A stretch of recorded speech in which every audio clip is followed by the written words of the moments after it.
귀한 찬양 감사합니다. 영화 좋아하시는지 모르겠습니다. 영화가 참 우리 삶의 진실을 많이 담아내는 작품들이 많이 있습니다. 그런 작품을 만드는 감독 중에 중국의 장예모 감독이라는 분이 계십니다. 이분이 참 좋은 작품을 많이 만들었어요. 그 가운데 이제 인생이라는 우리나라 말로는 그렇게 번역이 된 영화가 있습니다. 이제 원래 원작은 하정우 씨가 감독을 했죠. 기억하실지 모르지만 하정우 씨가 자신이 감독하고 주연한 허삼관 매혈기라는 원작 소설을 쓴 위하라고 하는 중국 소설가가 쓴 활착이라고 하는, 한자는 활착이에요. 우리나라에서는 이제 활착이란 말이 이제 와닿지가 않으니까 살아간다는 것이라고 번역된 소설을 영화한 이제 그런 작품입니다. 참 의미도 있고 감동도 있습니다. 기회가 되시면 한번 꼭 보시고요. 자, 그러나 오늘 이 영화의 줄거리나 내용을 말하자는 것은 아닙니다. 다만 주인공 이름이 푸구이예요. 푸구이, 중국말로. 근데 한자로는 북이라는 뜻이에요.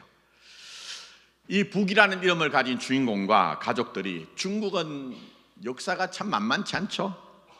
대약진 운동, 또 국공내전, 가장 이제 또 비극적이었던 문화 대혁명이라는 거대한 그 역사의 소용돌이에 개인으로서는 어쩔 수 없는 그 운명이라고 할 수 있는데 휘말려던 어떤 그런 이제 인생을 그린 영화입니다.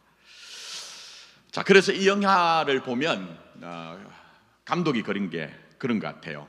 주어진 삶, 우리 많은 부분에서 삶이 주어지죠. 우리가 선택하고 우리가 살긴 살지만 주어진 삶에 그 살아낸다는 것이 참 영화를 보면 짠하거든요. 영화가 끝날 때쯤 되면 산다는 게 뭔가 참 헛헛합니다. 또 슬픈 마음도 듭니다.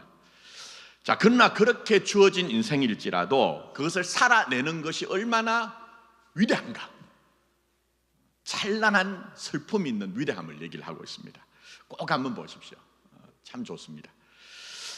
자, 오늘 본문의 첫 번째 얘기는 마리아가 성전에 올라가 정결 예식을 드린 얘기입니다. 이 정결 예식은 산모가 아이를 출산하게 되면 남자아이는 40일, 여자아이는 80일 동안 부정하다고 하여 이제 제사를 참여를 하지 못하게 됩니다. 그것을 이제 해제하는 그런 예식이라고 보면 되겠습니다. 물론 이것은 더럽다거나 불결하다는 문제는 아니에요. 우리나라에서도 옛날에 산모가 아이를 낳으면 집 앞에 뭘 겁니까? 요즘 그렇게 볼 수 없죠. 금줄을 겁니다. 금지한다고 해서 금줄. 우리나라에서는 이제 21일 동안 걸죠. 7일이 3번 돌아오는 21일 동안 외부에서는 이제 이 산모와 아이를 보호하기 위해서는 들어오지 못하게 금줄을 걸었습니다. 그런 의미가 있습니다. 자, 그래서 성전에 가서 오늘 말씀을 보시면 번제와 속죄제를 드리고 그동안 제사를 드리지 못했던 이제 그것을 해제하는 의식이 있습니다. 자, 그것뿐만 아니라 대표적으로 출애굽기 13장 2절에 하나님이 이스라엘에 명령하신 것이 있습니다. 자, 이렇게 말씀하시죠. 다른 부분에도 많이 나와요. 근데 대표적인 겁니다. 이스라엘 자손 중에서 사람이나 짐승을 막론하고 태에서 처음 난 모든 것은 다 거룩히 구별하여 내게 돌리라, 이렇게 얘기를 했습니다. 이 명령을 따라서 마리아는 첫째 아들인 예수님을 하나님께 바친다는, 온전히 모든 것을 바친다는 의미로 이제 속전을 드리기 위해서 성전에 올라가는 그런 이제 내용이 있습니다. 자, 그리고 난 후에 이 첫 번째 얘기에 연결되는 두 번째 얘기가 네가 메시아를 보기 전에는 죽지 않으리라. 이 말을 뒤집어 뭡니까? 너 메시아 보면 죽는다. 그런 무시무시한 얘기입니다. 그런 계시를 받은 시몬이 성전에 올라온 아기 예수님을 보자마자 자신이 소망하며 기다린 메시아라는 것을 알아차립니다. 그리고 그 예수님을 안고 하늘을 우러러 이제 고백적으로 찬양하는 노래 내용이 그 다음에 등장하는데, 내용은 이 구속의 역사, 구원의 역사를 아주 함축하고 있습니다. 그런 내용이 드러납니다. 자, 근데 보시면은 이해가 어려운 게 아니에요. 이 말씀은 적용도 어려운 것도 아닙니다.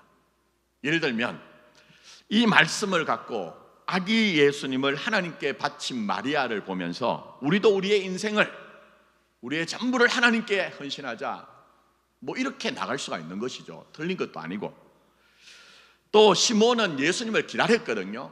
그런데 우리의 신앙은 다시 오실 예수님을 기다려야 됩니다라든지, 시몬이 아기 예수님을 높였기 때문에 우리의 인생도 하나님께 영광을 돌리고 찬양을 돌립시다, 이렇게 가면 이해도 쉽고 맞다는 겁니다. 틀린 것도 아니고. 또 그렇게 해야 됩니다. 순종해야 되죠, 우리 신앙은. 자, 그러나 여기서 어떤 신앙의 요구가요, 명령과 복종이라는 체계 안에서 그저 해야 된다는 것만 남으면요, 성경이 진짜 얘기하는 건 그건 아닙니다. 신앙은, 기독교 신앙은 절대 그렇지 않습니다. 기독교 신앙은 주어진 현실 안에 나 자신이 있죠. 내가 없는 신앙이 어디 있습니까, 여러분? 나 자신이 있습니다. 나만 존재하는 것이 아니고 나를 상대하는 누군가, 너라는 존재가 또 존재를 하고 있습니다. 떠나서 그렇게 나와 너가 만남으로 말미암아 그 만남 속에서 만들어진 수많은 사연들이 있습니다. 그리고 그 속에서 우리가 때로는 희노애락이란 것이 우리가 담겨져 있죠. 성경은 그것을 담고 있습니다. 그것을 놓치지 말라고 그렇게 얘기를 하고 있습니다. 좀 쉽게 말씀드리면 신앙하고 여러분이 사는 것이 별개가 아니라는 거예요. 절대 그렇지 않다는 겁니다. 그런 점에서 오늘 마리아가 아기 예수님을 하나님께 드린다고 할 때 순종해야 될 요구가 분명합니다. 자, 그렇다고 해서 그 안에 고민이 없는 것 아닙니다. 우리처럼요, 고통과 삶의 아픔이 없다는 것도 아닙니다. 이것은 예수님을 만나 노래한 시몬도 그렇고요, 본문을 읽진 않았어요. 그 아래 안나 여선지자가 나오는데 안나도 마찬가지입니다. 자, 이런 맥락을 보면 제가 시작하면서 말씀드린 인생이란 영화의 원 제목이, 제가 말씀드렸죠, 원작자 위화가 활착이라고 그렇게 원래는 이름이 붙어 있습니다. 활착이 뭡니까? 살활에 붙을 착자예요. 붙을 착자. 그렇게 이름을 붙인 것이나 부이구가요, 북이라고 이름의 뜻이라고 했죠, 원래는. 근데 전혀 이름하고는 자기 인생이 그렇게 만들어져 가지 않아요. 전혀 다른 국면을 만나는데, 제가 이 소설이나 영화에서 얘기하는 것 비유적으로 말씀드리면, 여러분 가끔 땅을 보십니까? 땅 아래 우리 길 가다가 보면 아스팔트가 깨져 있으면요, 참 생명이란 것이 얼마나 위대한지, 그 아스팔트에 깨어진 틈 사이로 이름 없는 풀이 자라있는 경우가 있거든요. 그것처럼 활짝 산다는 것이 그렇다는 것입니다. 그래서 이 주인공을 보면요, 정말 말도 안 되는 비극적인 일들이 계속 닥치거든요. 평생 동안. 그러나 이 주인공은 자기 삶에 대한 진실을 놓치지 않습니다. 외면하지 않습니다. 도망가지 않습니다. 그처럼 누가가 전한 구원과 치유의 10번째 설교 결론은요, 주어진 삶을 사십시오. 신앙이 여러분 사시는 것을 흙으로 몰고 가면 안 됩니다. 여러분의 주어진 삶을 여러분 자신이 사십시오. 그렇게 자기 삶을 살 때에 주께는 숨기지 않고 진실하면 되는 거예요. 진실하면 됩니다. 그럴 때 주가 주시는 위로와 구원을 경험하기 때문에 그렇습니다. 이것 아니고는 안 됩니다. 자기 삶을 자기로 살면서 주께만은 숨기지 않고 진실할 때 주의 위로가 임하고 구원이 우리에게 나타나게 되어 있는 겁니다. 그 내용이 바로 오늘 본문의 내용입니다. 자, 23절 다시 한번 보십시오. 이는 주의 율법에 쓴 바 첫 때에서 처음 난 남자마다 주의 거룩한 자라 하리라 한 대로 아기를 주께 드리고 라고 할 때, 첫 해에서 처음 난 남자마다 주의 거룩한 자다 이렇게 할 때, 이제 우리 생각에는 그러면 첫 번째 모심에만 거룩하고 그 다음 태어나는 여자아이나 또 그 다음 태어나는 형제들은 그렇지 않은가? 여기서 거룩이란 것은 그런 의미가 아닙니다. 거룩이란 것은 어떤 목적을 위해서 구별했다는 뜻이 있고, 여기에는 대표의 원리가 있습니다. 무슨 원리라고요? 대표의 원리. 이걸 잘 이해하시면 성경 이해가 참 의미 있게 다가옵니다. 그러니까 구약에서 이스라엘은 전부 하나님께 소속된 것이거든요. 근데 우리도 살다 보면 정말 바쁘고 분주하고 힘들면 우리가 갖고 있는 신앙의 내용을 세상살이 가운데 깜빡깜빡 하거든요. 그것처럼 하나님께서는 이스라엘 백성들에게 이 신앙의 내용을 잊어버리지 않기 위한 도구로서 이제 첫 번째 난 남자아이는 하나님께 바치도록 했죠. 대표의 원리로. 이 첫 번째 난 남자아이를 바침으로 기억하라는 겁니다. 너희가 전부 내 것이라는 것을 기억을 하라는 것입니다. 그래서 성경을 보시면 남자아이뿐만 아니라 수컷으로 난 짐승도 그렇고요, 열매도 첫 번째 열매는 하나님께 바치도록 되어 있습니다. 그게 바로 대표의 원리입니다. 자, 근데 이 대표의 원리가 어디로 가죠? 성경을 보시면 대표의 원리가 첫 번째 사람 아담으로 가게 됩니다. 첫 번째 사람 아담. 첫 사람 아담이 온 인류의 대표로서 이 대표인 아담이 하나님 앞에 불순종함으로 말미암아 온 세상이 죄와 사망 아래 놓이게 되었다. 성경은 그렇게 우리에게 얘기를 하고 있습니다. 근데 성경의 얘기를 하면요, 가끔은 어떤 분들이 발칵합니다. 나하고 상관없는 아담이 지은 죄 때문에 왜 내가 그런 세상을 살아야 되냐, 그렇게 얘기를 합니다. 그러나 그 몰라서 그렇습니다. 성경이 그렇게 설명하고 있는 것은 죄가 얼마나 불가피성을 가지고 있는가. 내가 아무리 죄를 짓지 않자고요 노력을 해도, 애를 써도 죄라는 것은 불가피성을 가지고 있다. 그리고 죄라는 것은 드러나는 것이 아니라 아주 깊은 심층성을 가지고 있다. 본질적으로 그걸 이제 얘기를 하는 거죠. 근데 그걸 못 보기 때문에 발칵하는 겁니다.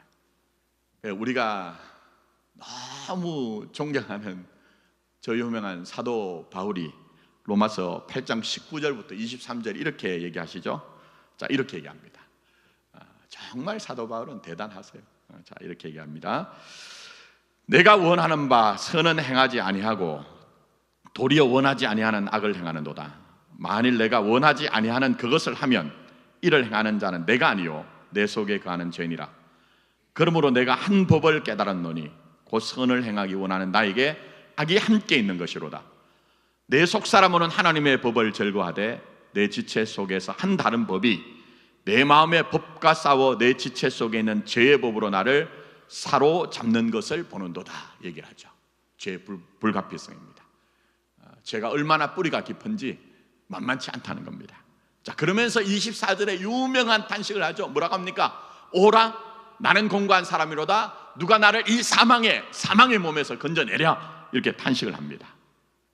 이 사도 바울의 모습만 봐도 신학적으로 원죄라고 얘기하죠. 죄가 가진 그 불가피성, 죄가 가진 심층성, 거기다가 더하여 죄라는 것은요, 신학적으로 자범죄라고 얘기하죠. 내가 내 생각, 판단, 내 결단, 그것 따라서 죄를 선택하더라, 이렇게 얘기를 하고 있는 겁니다. 그게 만만치 않은 겁니다. 우리 인생 세상 산다는 것, 죄에 대항해서 산다는 것. 그러나 여러분 이것만 아시면 안 됩니다. 대표의 원리라고 했습니다. 사도 바울이 얘기하고 성경 전체가 얘기하는 중요한 진리가 있습니다. 우리는 대표가 바뀌었다는 거예요. 예수를 믿음으로. 저는 누구나 다 그 대표를 첫사람 아담으로 삼았으나 예수를 믿을 때 마지막 아담이신 예수님이 우리의 대표가 되어 주셨기 때문에 여러분의 영적 운명과 신분이 완전히 바뀌었다는 거예요. 바뀌었다는 거예요. 그래서 죄의 현실에 대해서 탄식을 하던 사도 바울은 갑자기 이어서 25절에 뭐라고 합니까? 우리 주 예수 그리스도로 말미암아 하나님께 감사리로다 얘기합니다. 감사하면 뭔가 바뀌어야죠. 개선이 돼야 될 것 아닙니까? 근데 그렇게 우리 주 예수 그리스도로 말미암아 하나님께 감사하리로다 했는데 전혀 전과 현실적으로 바뀐 것이었습니다. 자, 이렇게 얘기하십니다. 그런즉 내 자신이 마음으로는 하나님의 법을, 육신으로 뭘 섬긴다고요? 죄의 법을 섬긴대요. 변화도 없고 개선도 없습니다. 그러나 대표가 바뀌었기 때문에 그렇다는 겁니다. 그래서 8장 1절 2절 바로 이어서 이렇게 얘기하시죠. 그러므로 이제 뭐라고 얘기합니까? 그리스도 예수 안에 있는 자에게는 뭐가 없다고요? 결코 정죄함이 없나니 이는 그리스도 예수 안에 있는 생명의 성령의 법이 죄와 사망의 법에서 너를 해방하였습니다. 이렇게 얘기합니다. 그리스도 예수 안에 있는 자에게는 적용되는 법이 다르기 때문에 정죄가 없다는 거예요. 정죄가 없다는 거예요. 자, 그런데 여기서 중요한 게 있습니다. 예수 안에서 정죄가 없기 때문에 우리는 주께는 숨기지 않아도 된다는 거예요. 예수님이 여러분을 정죄하지 않는다는 거예요. 여러분 스스로 자책은 할 수 있을지 모르지만 예수님은 여러분을 정죄하지 않는다는 거예요. 그래서 여러분, 제가 대표 원리 얘기했죠. 우리의 두 대표를 비교해 보면 압니다. 자, 첫 번째 대표였던 아담을 보십시오. 하나님 앞에 범죄하고 난 후에 아담아 네가 어디 있느냐, 장소에 대한 문제는 아니겠죠. 실존에 대한 문제입니다. 아담아 네가 어디 있느냐. 그렇게 할 때 여호와 하나님의 낯을 피하여 동산 나무 사이에 숨어 있었습니다. 그리고 네가 왜 이렇게 했느냐 말씀하실 때에 가능성을 주신 거예요. 그 질문에 네가 왜 이렇게 했느냐. 그 아담은 하나님이 주셔서 나와 함께 있게 하신 여자, 그가 그 나무 열매를 내게 주었으므로 먹었나이다라고 얘기를 합니다. 아내인 하와에게 그렇게 책임을 전가하고 심지어는 하나님께 책임을 전가하면서 자신을 변명하고 방합니다. 자기를 숨기고 있는 거예요. 자기를 숨기고 있는 겁니다. 그러나 예수님은 어떻습니까? 마지막 아담이신 예수님, 우리의 진정한 대표이신 예수님, 십자가를 앞두고 아신 것처럼 겟세마네 동산에서 기도를 하실 때 진실하십니다. 마태복음 26장 38절에는 내가 마음이 심히 고민하여 죽게 되었다고 얘기합니다. 아니, 세상에 어느 구원자가 이런 얘기를 할 수 있습니까? 모든 종교의 구원자는 그렇게 가지 않습니다. 용맹무쌍함을 자랑합니다. 나는 너희들과 다르다고 얘기합니다. 그러나 예수님은 기도를 하실 때에 내 마음이 심히 고민하여 죽게 되었다고 얘기합니다. 그리고 아신 것처럼 땀방울이 핏방울이 되도록 그렇게 기도를 하실 때에 마음은 원이로 돼 솔직하시고 진실하십니다. 나 그 진실 때문에 뜻대로 되게 해달라고 그쪽으로 가는 겁니다. 신앙은 그런 거예요, 여러분. 내 원이 있는 것을 숨기는 것이 아닙니다. 이건 우리도 마찬가지라는 것을 예수님이 이미 보여주셨죠.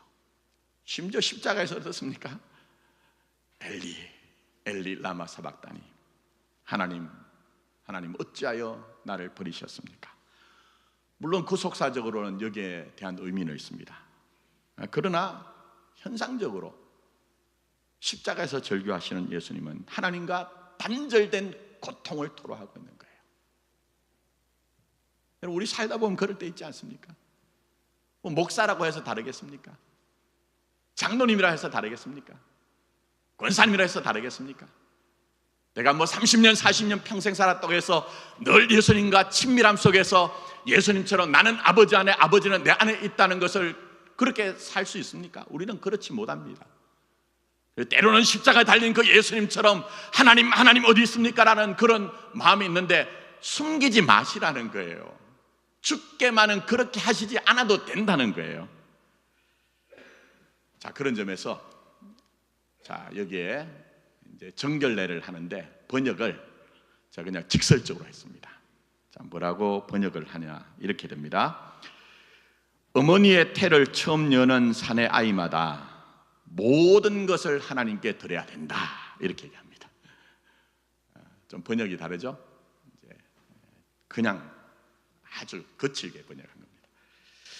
어머니의 태를 처음 여는 사내 아이마다, 뭐 이것도 다 의미가 있는데 설명하지 않고요, 모든 것을 하나님께 드려야 된다. 여기서 모든 게 뭡니까? 잘난 것만 하나님께 드러내라는 겁니까? 떳떳하고 나 스스로 뭔가 좋게 인정받을 만한 것만 얘기하라는 겁니까? 그렇지 않겠죠. 빈만하리라, 네 안에 있는 어둠도 괜찮다. 네 안에 있는 어둠도 괜찮다. 너의 행복과 성취와 성공만이 아니라 살면서 겪는 아픔도 괜찮다. 내게는 숨길 것이 없다. 그걸 지금 성경이 오늘 본문이 우리에게 말씀하고 있습니다. 그래서 오늘 본문에 보면 여기에 등장하는 모든 분들은 아픔이 있는 분들입니다. 여러분 그렇게 성경 안 보셨죠? 우리는 늘 목사들이 강대상에 서서 외치는 신앙은 명분이었죠. 각오였죠. 그러나 성경은 그 정도가 아닙니다. 제가 말씀드린 것처럼 여러분 자신이라니까요. 자, 마리아가 시몬이 노래하는 읽진 않았어요. 예수님을 안고 주제여 이제는 말씀하신 대로 종을 평안히 놓아주시는도다. 내 눈이 주의 구원을 보았사오니 이는 만민 앞에 예비하신 것이요 이방을 비추는 빛이요 주의 백성 이스라엘의 영광이니라 찬양할 때 얼마나 가슴이 벅찼을까요? 얼마나 이미 천사의 그 계시를 받아서 하나님의 계시를 받아서 알고 있었던 내용이에요. 그러나 그 아슬아슬하고 불안하고 정말 걱정이 많았는데 이 시몬을 통해서 이렇게 구원의 역사를 그렇게 다시 한번 확인해 주니 얼마나 벅찼을까요? 자, 그래서 33절에 자, 이렇게 얘기를 합니다. 그의 부모가 그에 대한 말들을 놀랍게 여겼더라. 이미 알고 있지만 시몬을 통해 다시 한번 알려주시니 가슴이 벅찬 거예요. 가슴이 벅찬 겁니다. 자, 그러나 오늘 읽은 이어지는 내용은 만만치 않습니다. 말씀드린 것처럼 아픔이에요. 아픔입니다. 자, 다시 한번 보십시오. 이 내용에는 예수님과 마리아의 현실을 얘기하는데 그건 고통의 아픔에 노출된다는 겁니다. 그걸 얘기하고 있습니다. 자, 보십시오. 보라 이는 이스라엘 중 많은 사람을 패하거나 흥하게 하며 비방을 받는 표적이 되기 위하여 세움을 받았고, 이건 누구에 대한 얘기죠? 뭐 설명 안 해도 아시잖아요. 예수님에 관한 얘기입니다. 자, 이어지는 또 칼이 내 마음을 찌른 듯 하리는 누구죠? 어머니 마리아에 대한 얘기예요. 그러니까 하나님의 나라와 하나님의 법과식을 어떻게 세워주시냐? 목사를 중심으로 세우지 않습니다. 조직으로서의 교회를 중심으로 세우지 않습니다. 예수를 중심으로 세울 것은 세우고 무너뜨릴 것은 무너뜨려서라도 하나님의 나라와 하나님의 법과식을 여러분에게 세워나가시는 거예요. 근데 그 인간들이 가진 추악한 마음과 죄성으로 말미암아 인간들은 절대 예수를 환영하지 않습니다. 제목의 결과는 그겁니다. 교회가 예수를 환영하냐, 목사가 예수를 환영하냐, 성도들이 예수를 환영하냐, 절대 그렇지 않습니다. 마치 건축자의 버린 돌처럼 예수님을 그렇게 취급을 합니다. 그렇기 때문에 예수님은 비방을 받으셨고 이 세상에 오셔서 십자가에 못 박혀 죽으신 것입니다. 근데 그런 아들을 보는 마리아 어머니, 육신의 어머니 마리아는 끝까지 십자가에 달린 아들을 봐야 했기 때문에 마치 칼로 마음이 베인 것처럼 그런 고통과 아픔을 감내해야 했던 것입니다. 그런데 놀라운 것은 칼에 찔림 같은 이 마음에 대해서 오늘 본문 한번 보십시오. 뭐라고 그 뒤에 딱 붙여놨냐면 묘한 얘기를 하십니다. 여러 사람의 마음의 생각을 드러내려 합니다 얘기했습니다.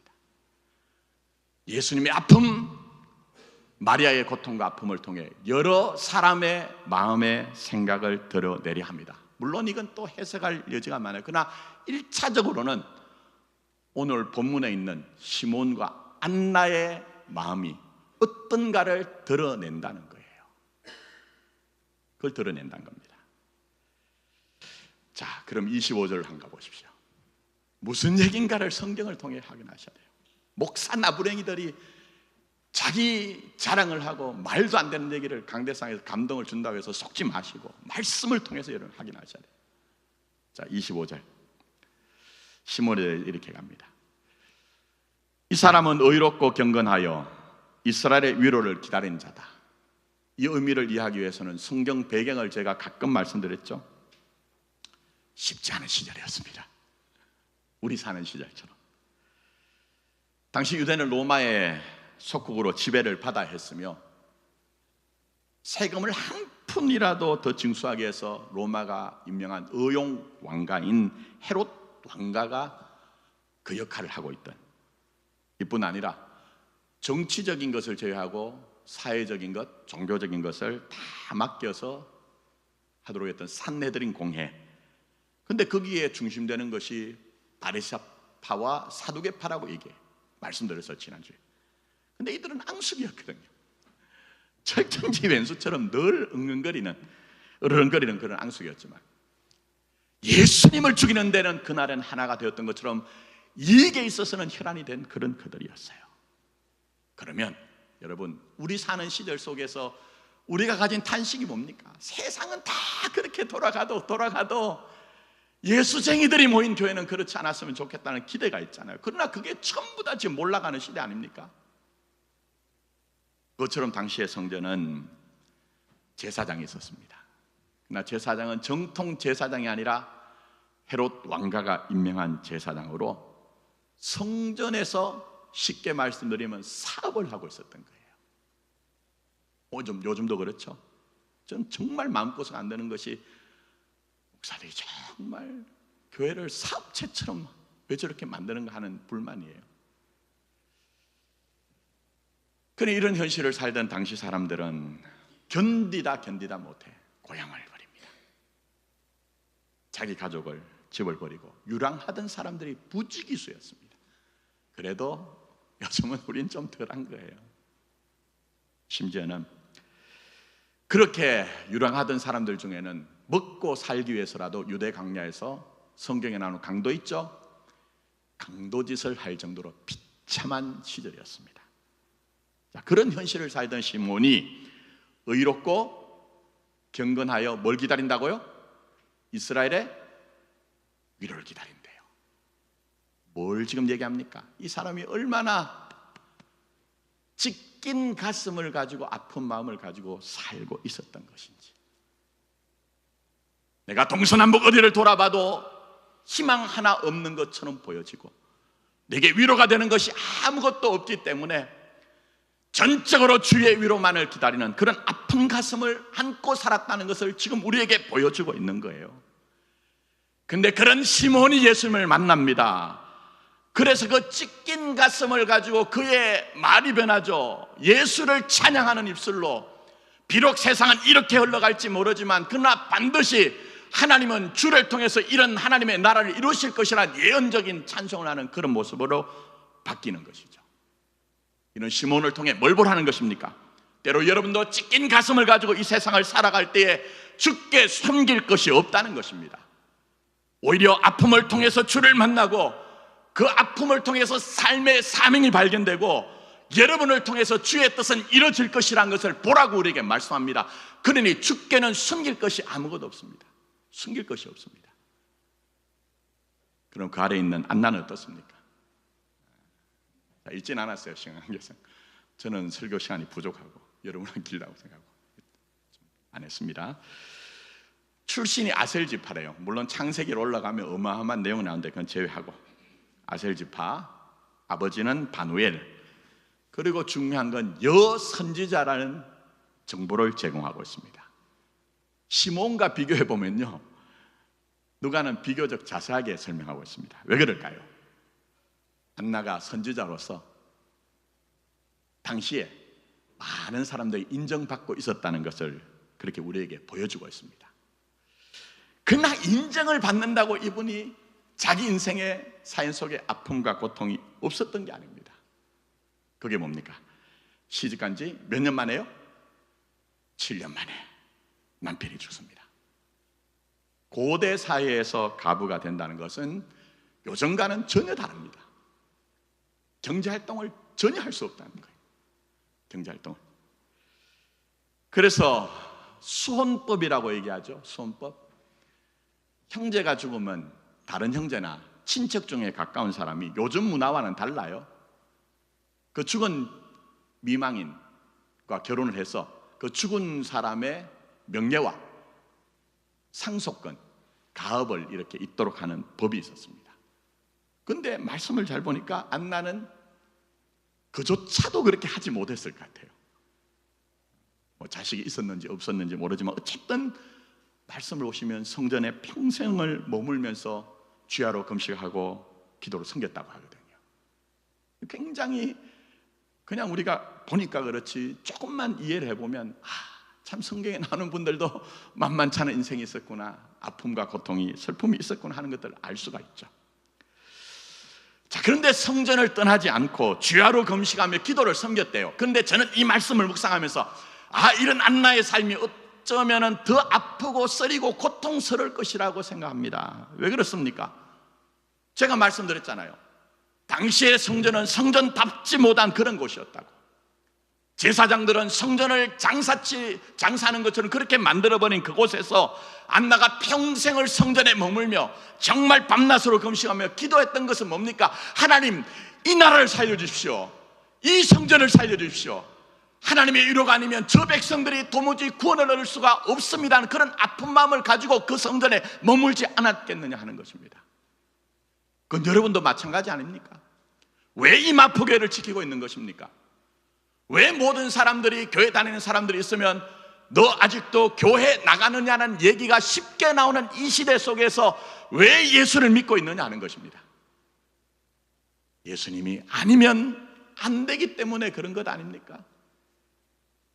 그게 우리의 솔직한 신앙의 인식이 아니냐 하는 겁니다. 특히 안나가 기도로 섬겼다고 하는데 주구장창 기도만 했다 이렇게 이해하시면 안 됩니다. 학자들 얘기는 안나가 기도로 섬겼다는 것은 정결례에 올라오는 가정들을 기도하면서 그렇게 도와줬다는 그런 의미라고 이해합니다. 왜 그럴까요? 왜 그럴까요?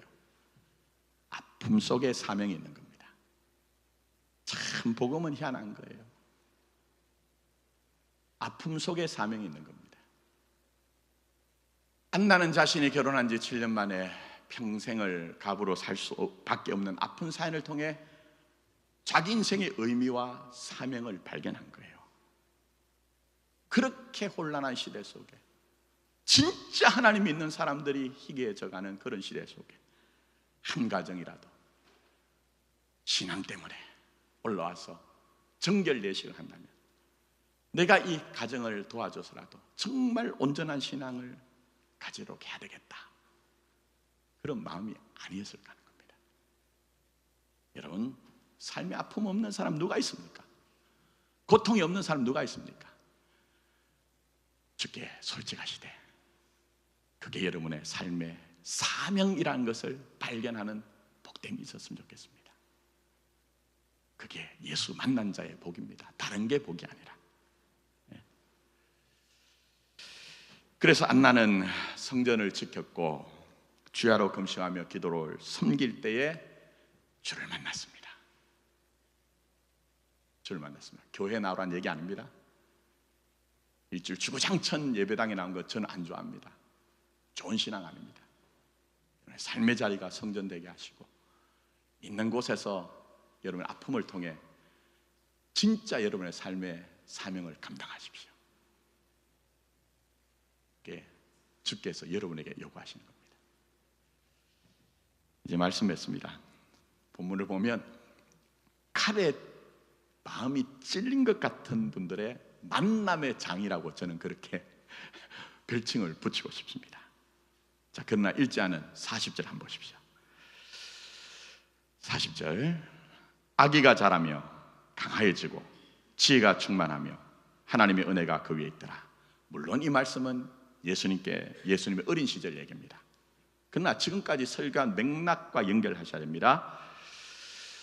칼에 찔린 것 같은 현실에서도 예수님은 무럭무럭 자라신다는 거예요. 그럼 왜 이 얘기를 지금 누가 할까요? 우리 현실도 칼에 찔린 것 같은 현실이 있다 해도 주의 역사는 중단되거나 포기되지 않는다는 겁니다. 믿어지십니까? 그게 하나님의 돌보심입니다. 그렇기 때문에 숨기지 않아도 됩니다. 숨기지 않아도 되는 수준이 어딥니까? 성경이 대표적으로 얘기하는 것, 다윗이죠. 심각한 범죄 후에 다윗이 지은 시편 51편 6절에 주께서는 어떤 사람을 원하신다고요? 중심이 진실함을 원하신다, 이렇게 얘기합니다.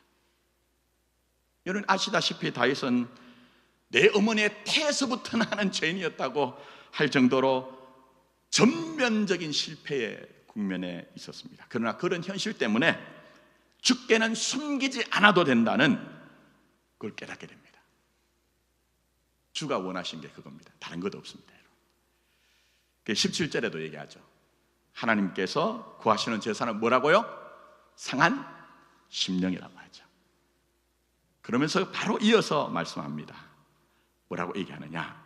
하나님이요, 상하고 통회하는 마음을 주께서 멸시치 아니하시리라 얘기해서 세상의 기준과 방식이 아닌 전혀 이해할 수 없는 아픔과 고통과 상실 가운데 깊은 위로를 주신다, 이렇게 말씀하고 있습니다. 저는 여러분들이 이 은혜 받았으면 좋겠습니다. 그리고 더 나아가 우리 사는 시대도 말씀드린 것처럼 칼에 마음이 찔린 것 같은 시대지만 예수님이 우리에게 일하신다고 말씀드렸습니다. 그 일하심에 대해서 로마서 4장은 아브라함을 등장시켜 하나님은 죽은 자를 살리시며 없는 것을 있는 것으로 부르신다, 그렇게 말씀하셨습니다. 아무쪼록 주께는 아무것도 숨기지 마실 때에 그 믿음 가지고 주만 의뢰함으로 죽은 자를 다시 살리시며 없는 것을 부르시는 구원의 역사가 여러분의 삶의 현장 곳곳에서 경험되어지는 현실이 되기를 예수님의 이름으로 축복합니다. 기도하겠습니다.